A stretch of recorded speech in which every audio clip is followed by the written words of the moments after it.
Friend, I am Ishan. Welcome back to 360 Gyan. दोस्तों, आज के इस वीडियो में मैं आपको जानकारी दूंगा कि आपके एमपी बोर्ड के 10वीं क्लास के साइंस यानी विज्ञान में दोस्तों कौन कौन से टॉपिक हैं जिनको फाइनली बोर्ड ने हटा दिया है, जो परीक्षा में नहीं पूछे जाएंगे। तो उस संबंध में आपको दोस्तों सारी कुछ जानकारी डिटेल में हिंदी और इंग्लिश दोनों लैंग्वेज में दूंगा। तो दोस्तों वीडियो को अंत तक देखें, बिल्कुल भी स्किप ना करें।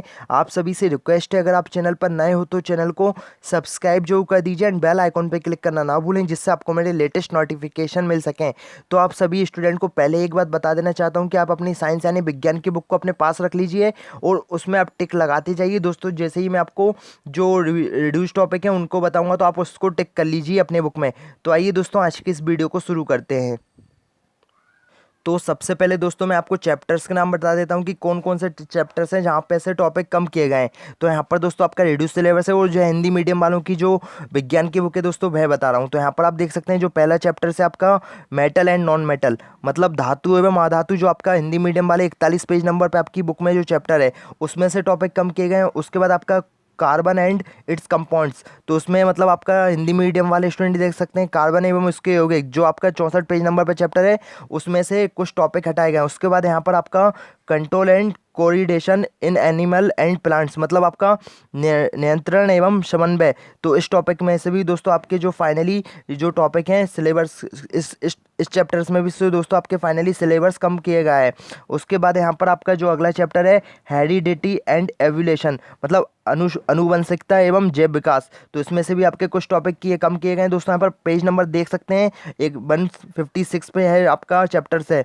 उसके बाद यहाँ पर आपका जो अगला यहाँ पर चैप्टर से the human eye and colourful world, मतलब मानव चित्र तथा रंग बिरंगा संसार, इसमें से आपके चैप्टर्स कम किए गए हैं। उसके बाद यहाँ पर आपका finally magnetic effect of electrical current, मतलब विद्युत धारा के चुंबकीय प्रभाव, इसमें से आपके कुछ टॉपिक कम किए गए हैं। उसके बाद यहाँ पर आपका जो लास्ट चैप्टर है जिसमें से टॉपिक किए गए हैं सोर्स ऑफ एनर्जी, मतलब ऊर्जा के स्रोत, जो 271 पेज पे है। इन सभी चैप्टर्स में से दोस्तों आपका फाइनली जो सिलेबस है उसको रिड्यूस किया गया है। उसके अलावा जो चैप्टर्स हैं जिन पर मैंने टिक नहीं लगाया है उनमें से दोस्तों बिल्कुल भी टॉपिक को नहीं हटाया गया है। ओनली जो मैं आपको चैप्टर्स बता रहा हूँ आप उन पर ही टिक कीजिए और उनमें आपको मैं बताऊंगा कि आपके कौन कौन से टॉपिक है जिनको यहाँ पर फाइनली कम कर दिया गया है। तो हम दोस्तों सबसे पहले बात करेंगे धातु एवं अधातु, मतलब आपका जो चैप्टर थर्ड है यहाँ पर धातु एवं अधातु, इसमें से कौन कौन से टॉपिक को हटा दिया गया है। तो दोस्तों मैंने चैप्टर थर्ड ओपन कर लिया है आपकी हिंदी और इंग्लिश मीडियम की दोनों की बुक में, मेटल्स एंड नॉन मेटल और धातु एवं अधातु। तो दोस्तों इसमें आपको है सभी कुछ तो पढ़ना ही है। अब मैं आपको रिड्यूस बता देता हूँ कि यहाँ पर फाइनली क्या क्या हुआ है। तो दोस्तों देखिए, सबसे पहले आपको मैं टॉपिक बताता हूँ कि उसमें कौन कौन से टॉपिक है जिनको रिड्यूस किया गया है थर्ड यूनिट्स में, आपका थर्ड चैप्टर में मेटल एंड नॉन मेटल में।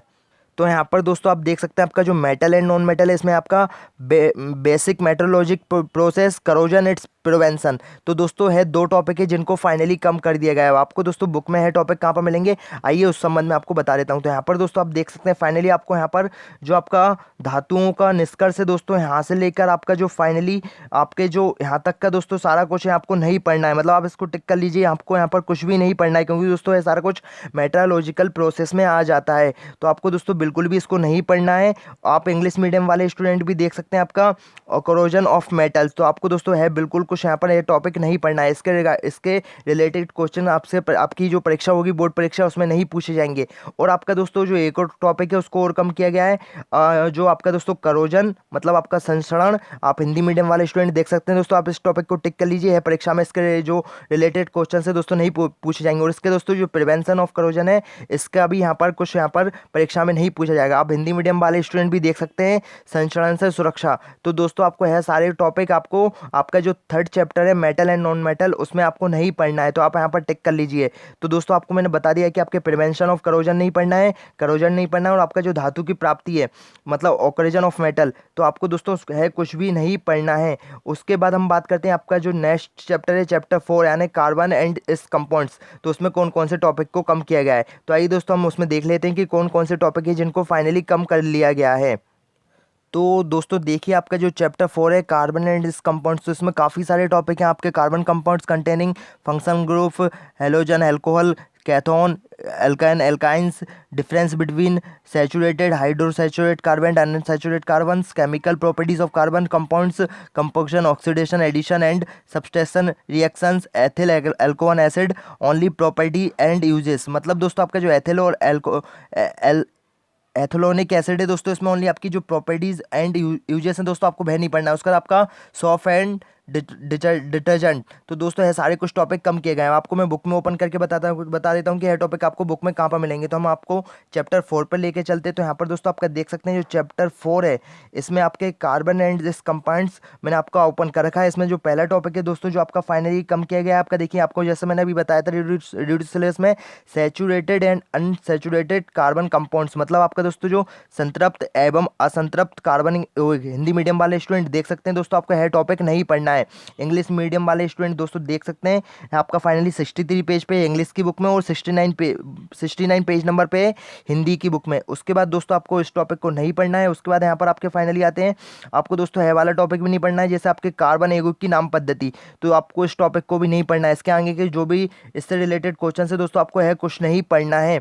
तो दोस्तों मैं आपको रिड्यूस सिलेबस उसमें से ही बता रहा हूँ कि आपको कौन कौन से टॉपिक नहीं पढ़ना है। उसके बाद दोस्तों आपके देखिए जो जैसा कि आपको मैंने बताया chemical properties of carbon compounds, तो आपके कंबंशन दोस्तों इसको भी नहीं पढ़ना है, मतलब ध्यान आपका हिंदी मीडियम वाले स्टूडेंट भी देखते जाइए ध्यान, इसको भी दोस्तों आपको नहीं पढ़ना है। उसके बाद आपका यहाँ पर और भी कुछ यहाँ पर ऑक्सीडेशन, तो इसको भी नहीं पढ़ना, मतलब ऑक्सीकरण, इसको भी आपको नहीं पढ़ना है। संकलन अभिक्रिया, तो दोस्तों ये सारे कुछ आपको जो टॉपिक है इनको नहीं पढ़ना है। आपको मैं टिक लगाते जाइए, आप पेज नंबर देख लीजिए और टिक भी लगाते जाइए। 70 नंबर पे इंग्लिश की बुक में है और 78 पर हिंदी मीडियम वाली जो बुक है उसमें दिए गए हैं। तो आपको है सभी टॉपिक नहीं पढ़ना है। उसके बाद आपकी एडिशन रिएक्शन यानी प्रतिस्थापन अभिक्रिया, दोस्तों आपको है पर कुछ भी नहीं पढ़ना है। सब्सट्रैक्शन रिएक्शन, तो आपको है कुछ टॉपिक नहीं पढ़ना है। अब बात आती है दोस्तों आपका देखिए एथनॉल, इसमें दोस्तों आपको ओनली जो एथनॉल और आपका जो एथनॉल वाला चैप्टर से, इसमें दोस्तों आपको ओनली इसकी प्रॉपर्टीज एंड जो यूजेस हैं आपको ओनली उनको नहीं पढ़ना है, मतलब एथनॉल के गुणधर्म आपको है नहीं पढ़ना है। उसके बाद आपकी जो यहाँ पर रिएक्शंस वगैरह दी गई हैं, मतलब जो भी यहाँ पर केमिकल रिएक्शंस है आपको है सब पढ़ना है। ओनली इसके प्रॉपर्टी और जो यूजेस दिए गए हैं एथनॉल और आपका जो एक और टॉपिक कौन सा है एथनॉल और एथनॉलिक एसिड, तो इसके आपको दोस्तों ओनली प्रॉपर्टी और यूजेस नहीं पढ़ना है। यहाँ पर आप देख सकते हैं आपका जो बुक है उसमें आपको देख लीजिए यहाँ पर प्रॉपर्टीज लिखा होगा, और जो हिंदी मीडियम वाले स्टूडेंट है एथनॉल के गुणधर्म, इसमें आपको दोस्तों इसका यूजेस और प्रॉपर्टीज़ को नहीं पढ़ना, ओनली इसके जो केमिकल रिएक्शंस हैं आपको उनको पढ़ लेना है। यहाँ पर इस तरीके से आप देख सकते हैं, इसका भी आपको जिस टॉपिक में कुछ नहीं पढ़ना है, एथनोइक अम्ल के गुणधर्म, तो इसकी दोस्तों आपको ओनली प्रॉपर्टी और यूजेस को नहीं पढ़ना है। इसमें पर जो रिएक्शंस दी गई हैं आप उनको पढ़ लीजिए और इसका जो डायग्राम वगैरह है दोस्तों आप अच्छे से देख लीजिए, इससे रिलेटेड क्वेश्चंस आपकी परीक्षा में पूछे जाएंगे। अब दोस्तों बात आती है आपका यहाँ पर एक और टॉपिक जो चैप्टर्स 4 में से कम किया गया है, सॉफ्ट एंड डिटर्जेंट यानी साबुन एवं अपमार्जक, तो इस टॉपिक को भी दोस्तों आपको नहीं पढ़ना है। यहाँ पर आप टिक कर लीजिए, इसमें से भी आपके कुछ क्वेश्चंस यहाँ पर कोई भी क्वेश्चंस यहाँ पर नहीं आएंगे, इस टॉपिक को फाइनली बोर्ड की ओर से हटा दिया गया है। तो यहाँ पर आप देख सकते हैं फाइनली इसके बाद आपके जो क्वेश्चंस है किस तरीके के क्वेश्चंस आपकी जो परीक्षा में नहीं आएंगे। जो साबुन रिलेटेड वाला क्वेश्चन है दोस्तों यह नहीं आएगा। उसका यहाँ पर बहुत से जो क्वेश्चन है संतृप्त एवं असंतृप्त कार्बन ऐसे क्वेश्चन दोस्तों नहीं आएंगे। साबुन की सफाई प्रक्रिया की क्रियाविधि समझाइए, है सभी क्वेश्चंस दोस्तों आपकी परीक्षा में नहीं आएंगे। अब हमारा नेक्स्ट चैप्टर आता है कि इसमें कौन कौन से टॉपिक किए गए हैं। तो हमारे दोस्तों जो नेक्स्ट चैप्टर है वह चैप्टर 7 है, कंट्रोल एंड कोऑर्डिनेशन यानी नियंत्रण एवं समन्वय। तो इसमें से दोस्तों हम आपको बता देते हैं कि कौन कौन से टॉपिक है जिनको डिलीट कर दिया गया है। तो हम दोस्तों हमारा जो रिड्यूस सिलेबस है उस पर वापस आपको लेकर चलते हैं। तो यहाँ पर हमारा देखिए जो रिड्यूस सिलेबस है दोस्तों ओपन हो चुका है, इसमें जो टॉपिक बताए गए हैं, तो यहाँ पर दोस्तों आप देख सकते हैं आपका जो फाइनली कंट्रोल एंड कोऑर्डिनेशन, इसमें आपका topic movements in plants, introductions of plant hormones, control and coordination in animal nervous system, यहाँ पर उसका आपका voluntary involuntary reflex action chemical to coordination of animals humans. तो इसमें से दोस्तों आपको कुछ भी यहाँ पर टॉपिक्स हैं आपको बता देता हूँ कि कौन कौन से जो आपके टॉपिक है इसमें आप बुक में इनको नहीं पढ़ना है। यहाँ पर हम आपको चैप्टर 7 पर लेकर चलते हैं, इसमें आपको बताते हैं कि कौन से टॉपिक है जिनको आपको दोस्तों टिक कर लेना है, उनको आपको नहीं पढ़ना है। उसके बाद दोस्तों देखिए इसमें आपके जो फाइनली जो टॉपिक के नाम मैं बता रहा हूँ उसमें दोस्तों आपके पूरी बुक में वही टॉपिक है, मतलब आपको इसमें दोस्तों कोई भी टॉपिक को नहीं पढ़ना है। इसमें सभी टॉपिक डिलीट कर दिए गए हैं, मात्र इसमें दोस्तों जो ओनली एक टॉपिक बचता है आपका ह्यूमन ब्रेन यानी मानव मस्तिष्क। दोस्तों आप इस टॉपिक को टिक कर लीजिए, आपको दोस्तों है टॉपिक पढ़ना है और इसी से आपके क्वेश्चंस परीक्षा में पूछे जाएंगे। तो दोस्तों आपको है टॉपिक पढ़ना है, मैं क्लियर समझा देता हूँ कि आपको ह्यूमन ब्रेन वाला टॉपिक पढ़ना है। उसके बाद दोस्तों जो अदर टॉपिक्स आपकी बुक में दिए गए हैं आपको कुछ भी नहीं पढ़ना है। ह्यूमन ब्रेन से रिलेटेड दोस्तों क्वेश्चन परीक्षा में आएंगे, तो ह्यूमन ब्रेन वाला मतलब मानव मस्तिष्क वाला दोस्तों आपको जो टॉपिक है फाइनली आपको उसको पढ़ लेना है। अब हमारा जो नेक्स्ट चैप्टर है आपका चैप्टर 9 हेरिडिटी एंड एवोल्यूशन यानी अनुवंशिकता एवं जैव विकास, इसमें से आपको बता देते हैं कि कौन कौन से टॉपिक है जिनको आपको नहीं पढ़ना है और रिड्यूस कर दिए गए हैं। तो यहाँ पर दोस्तों हमारा जो चैप्टर 9 है हेरिडिटी एंड एवोल्यूशन, इसमें आपका बेसिक कॉन्सेप्ट ऑफ एवोल्यूशन इसको हटाया गया है। अब हम आपको बता देते हैं कि दोस्तों आपकी बुक में किस पेजेस पे है टॉपिक, आपको देखने को मिल जाएगा। तो हम आपको चैप्टर 9 ओपन करके बता देते हैं। तो यहाँ पर दोस्तों आपका चैप्टर 9 ओपन हो चुका है, हेरिडिटी एंड एवोल्यूशन, अनुवांशिकता एवं जैव विकास। तो इसमें दोस्तों आपका जो फाइनली पहला ही टॉपिक दिया गया है एवोल्यूशन वाला, यानी विकास वाला, आप देख सकते हैं यहाँ पर हिंदी मीडियम वाले स्टूडेंट भी देख लीजिए। यहाँ पर आपको इस टॉपिक को टिक करना है, आपको इस टॉपिक को दोस्तों नहीं पढ़ना है। इसका आगे के जो भी टॉपिक्स हैं आपको इनको कुछ भी यहाँ पर नहीं पढ़ना है। उसके बाद आपके जो इसमें अदर्स टॉपिक है आपको उनको पढ़ना है। ओनली आपका जो एवोल्यूशन वाला जो टॉपिक है बेसिक कॉन्सेप्ट ऑफ एवोल्यूशन, दोस्तों आपको उसके क्वेश्चंस बिल्कुल भी नहीं पढ़ना है भाई, आपके परीक्षा में उससे क्वेश्चंस नहीं पूछे जाएंगे। अब हमारा जो नेक्स्ट चैप्टर है दोस्तों में चैप्टर 11, इसमें human high and colourful world यानी मानव चित्र तथा रंग बिरंगा संसार। इसमें आपको कौन कौन से टॉपिक नहीं पढ़ना है, आइए दोस्तों हम आपको रिड्यूस सिलेबस की ओर लेकर चलते हैं कि कौन कौन से टॉपिक है फाइनली जिनको कम कर दिया गया है चैप्टर 11 में। तो यहाँ पर दोस्तों देख सकते हैं हमारा जो रिड्यूस सिलेबस इसमें कहा गया है कि the human eye and colourful world में function of lens of human eye, defect of vision and their corrections, application of spherical mirrors and lenses. तो दोस्तों है सभी टॉपिक हैं आपके जो चैप्टर 11 से उसमें से कम कर दिए गए हैं। अब मैं आपको बुक में बता देता हूँ कि कौन कौन से जो आपके टॉपिक हैं टॉपिक आपको बुक में कहाँ पर आपको मिल जाएंगे। तो हम आपको चैप्टर 11 है आपको उसको ओपन करके बता देते हैं। तो यहाँ पर दोस्तों चैप्टर 11 आपका ओपन हो चुका है, human eye and the colourful world यानी मानव चित्र तथा रंग बिरंगा संसार। तो इसमें दोस्तों आपको देखिए पूरा टॉपिक पढ़ना है, ओनली इसके जो फंक्शंस हैं आपको उनको नहीं पढ़ना है। वह दोस्तों आपके कोच आपका जो पेपर होगा उसमें नहीं पूछे जाएंगे। आपको ह्यूमन आई यानी मानव नेत्र में दोस्तों सारा कुछ पढ़ना है, ओनली इसके फंक्शंस को आपको नहीं पढ़ना है। उसके बाद दोस्तों हमारे जो नेक्स्ट टॉपिक है जिसको हटा दिया गया, जिसमें आप देख सकते हैं defect of vision and their correction. तो इनको दोस्तों फाइनली हटा दिया गया, जिसमें माफिया यहाँ पर इस तरीके से दोस्तों आपका जो हिंदी मीडियम वाले स्टूडेंट देख सकते हैं दृष्टि दोष तथा उसका संशोधन। तो इसमें आपका जो निकट दृष्टि दोष है, दीर्घ दृष्टि दोष है, इन सभी टॉपिक को दोस्तों आपको नहीं पढ़ना है। यहाँ पर इंग्लिश वाले मीडियम वाले स्टूडेंट भी देख लीजिए, जरा दूरदृष्टि दोष है दोस्तों, इनको आपको कुछ भी नहीं पढ़ना है। इससे रिलेटेड जो क्वेश्चन है दोस्तों आपकी फाइनली परीक्षा में नहीं पूछे जाएंगे। तो यहाँ पर आप इनको टिक कर लीजिए दोस्तों, आपको फाइनली जो दो टॉपिक हैं आपको उनको नहीं पढ़ना है। ओनली आपको जो ह्यूमन आई है उसका आपका ओनली फंक्शंस आपके हटाए गए हैं। उसके बाद आपको ह्यूमन आई को पूरा पढ़ना होगा। ह्यूमन आई आप देख सकते हैं दोस्तों, इसका आपको सारा कुछ पढ़ना है, ओनली इसके जो फंक्शंस हैं आपको उनको नहीं पढ़ना है। और आपका यहाँ पर जो नेक्स्ट टॉपिक है आपको इसमें भी दोस्तों यहाँ पर आप देख सकते हैं आपका फाइनली इन तीनों टॉपिक को हटाया गया है। इससे रिलेटेड क्वेश्चन आपकी परीक्षा में नहीं पूछे जाएंगे। तो आप टिक कर लीजिए दोस्तों अपनी बुक पे है, यहाँ पर आपकी बुक पे 211 नंबर पेजेस पे दोस्तों है सारे टॉपिक दिए गए हैं। 209 से लेके 211 पर दोस्तों आपके फाइनली टॉपिक आपको हिंदी मीडियम वाले स्टूडेंट को मिल जाएंगे, और 189 पर जो हमारे इंग्लिश मीडियम वाले स्टूडेंट हैं उनको देखने को मिल जाएंगे। तो दोस्तों आप इन टॉपिक को देख लीजिए और इनको भी आप टिक कर लीजिए, आपकी परीक्षा में इससे रिलेटेड क्वेश्चंस नहीं पूछेंगे। अब हमारा जो नेक्स्ट चैप्टर है दोस्तों वह चैप्टर 13, जिसमें हमारा magnetic effect of electrical current यानी विद्युत धारा के चुंबकीय प्रभाव। अब हम आपको इसमें से बता देते हैं कि कौन कौन से टॉपिक हैं जिनको फाइनली बोर्ड ने हटा दिया है।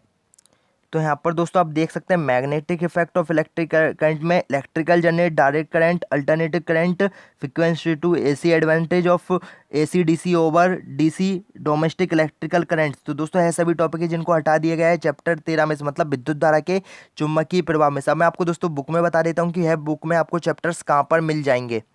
यहाँ पर दोस्तों आपका मैंने चैप्टर 13 ओपन कर लिया है, देख सकते हैं आप आपका जो chapter 13 magnetic effect of electrical current यानी हिंदी मीडियम वालों के लिए विद्युत धारा के चुंबकीय प्रभाव। इसमें दोस्तों आपको देखिए जो फाइनली आपका इलेक्ट्रिकल जनरेटर है इसको आपको दोस्तों नहीं पढ़ना है, मतलब विद्युत जनित्र। इसमें आपको दोस्तों सारा कुछ यहाँ पर कवर कर दिया गया है, एसी डीसी, इसके एडवांटेज डिसएडवांटेज। तो दोस्तों आपको इस टॉपिक को नहीं पढ़ना है, ओनली दोस्तों आपको है ही टॉपिक है जिसको आपको नहीं पढ़ना है। इसमें आपको सारे कुछ टॉपिक आपको देखने को मिल जाएंगे। और उसके बाद दोस्तों यहाँ पर आपका एक और जो टॉपिक है डोमेस्टिक इलेक्ट्रिकल सर्किट यानी घरेलू विद्युत परिपथ, इसको भी दोस्तों आपको नहीं पढ़ना है। इससे रिलेटेड क्वेश्चंस आपकी परीक्षा में नहीं आएंगे। आपका जो चैप्टर 13 है उसमें से दोस्तों आपका इसमें देखिए एसी डीसी वगैरह सारा कुछ यहाँ पर कवर कर लिया गया है, मतलब उसमें जो सारे कुछ टॉपिक हैं आपके इसी जो आपका जो यहाँ पर टॉपिक है इसमें आपके कवर हो जाते हैं। तो आपको दोस्तों इस टॉपिक को नहीं पढ़ना है, इससे रिलेटेड क्वेश्चंस आपकी परीक्षा में नहीं आएंगे। और आपका जो डोमेस्टिक इलेक्ट्रिकल सर्किट है दोस्तों यानी मतलब घरेलू विद्युत परिपथ, आपको उसको भी नहीं पढ़ना है, इससे रिलेटेड क्वेश्चंस आपकी परीक्षा में नहीं आएंगे। अब हमारा आता है दोस्तों आपका चैप्टर 14 यानी सोर्स ऑफ एनर्जी, ऊर्जा के स्रोत। तो आपको दोस्तों मैं बता देता हूँ कि इसमें कौन कौन से टॉपिक है जिनको कम किया गया है। तो हम आपको रिड्यूस सिलेबस की ओर लेकर चलते हैं। तो आपका दोस्तों चैप्टर 14 है जो आपका सोर्स ऑफ एनर्जी यानी ऊर्जा के स्रोत। तो इसमें से different form of energy, conventional and non conventional source of energy, fossil fuels, solar energy and wind, winter and tidal energy, nuclear energy, renewable, various and renewable source of energy. तो दोस्तों है सभी टॉपिक है जिनको finally कम कर दिया गया है चैप्टर 14 में से, मतलब ऊर्जा के स्रोत में से। अब मैं आपको बुक में बता देता हूँ कि आपको यह टॉपिक कहाँ पर देखने को मिल जाएंगे। तो यहाँ पर दोस्तों मैंने चैप्टर 14 ओपन कर लिया है। मैं आपको इसमें से बता देता हूँ आपका जो सोर्स ऑफ एनर्जी, इसमें से कौन कौन से टॉपिक हैं और आपके किस किस पेजेस नंबर पे दिए गए हैं। तो आइए दोस्तों हम आपको चैप्टर 14 का बता देते हैं। तो दोस्तों यहाँ पर मैंने आपका चैप्टर 14 आपका जो सोर्स ऑफ एनर्जी यानी ऊर्जा के स्रोत है उसको ओपन कर लिया है। तो यहाँ पर दोस्तों आप देख सकते हैं आपका यहाँ पर यह वाला टॉपिक बैठा दिया गया है, कन्वेंशनल्स ऑफ एनर्जी। अब उसके बाद आपका जो अगला टॉपिक है आप इसको टिक कर लीजिए, हिंदी मीडियम वाले स्टूडेंट भी इसको टिक कर लीजिए। 14.2 पर दोस्तों यह टॉपिक दिया गया है। उसके बाद आपका जो नेक्स्ट टॉपिक है यहाँ पर thermal power point, hydro power plants, दोस्तों यह सारा कुछ टॉपिक आपके हटा दिए गए हैं। उसके बाद आपको बायोमास वगैरह दोस्तों यह सभी टॉपिक आपके हटा दिए गए हैं। उसके बाद आपकी बाइंड एनर्जी को भी हटा दिया गया है।